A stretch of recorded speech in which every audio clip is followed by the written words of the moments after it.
جس شخص کے تمام اخراجات کوئی دوسرا اٹھاتا ہے، جیسے مثلا گھر میں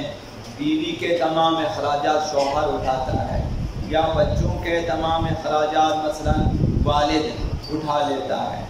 ان کی اپنی آمدنی ہے، بیوی کی اپنی آمدنی ہے، مثلا نوکری کرتی ہے یا تجارت ہے، ان کی اپنی آمدنی بھی ہے، یا بچوں نے بھی مثلا نوکری شروع کی، ان کی اپنی آمدنی ہے۔ تو اگر ان کی آمدنی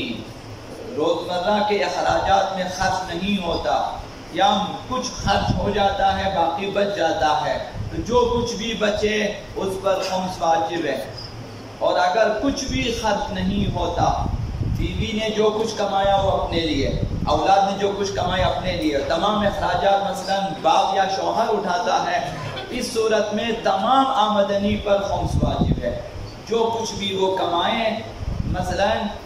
سالانہ 1 لاکھ 2 لاکھ 10 لاکھ جتنے بھی، تو 20% ان کو نکالنا ہوتا ہے، باقی جو 80% ہے وہ بے شک وہ لوگ بچا لیں اپنے لیے۔ تو بیوی اور بچوں کے مثلا، یا اسی طرح کوئی اور بھی شخص ہے کہ جس کا اخراجات کوئی اور اٹھاتا ہے، کسی کا لے پالک بیٹا ہے مثلا، کسی کو یتیم ہے کوئی، یہ ان کی اپنی آمدنی ہوتی ہے لیکن اخراجات کوئی اور اٹھاتا ہے، تو ان کی آمدنی پر خمس واجب ہے، کیونکہ اس کے لیے اخراجات کی کوئی جگہ نہیں ہے، وہ اضافی ہے، اس پر خمس واجب ہے۔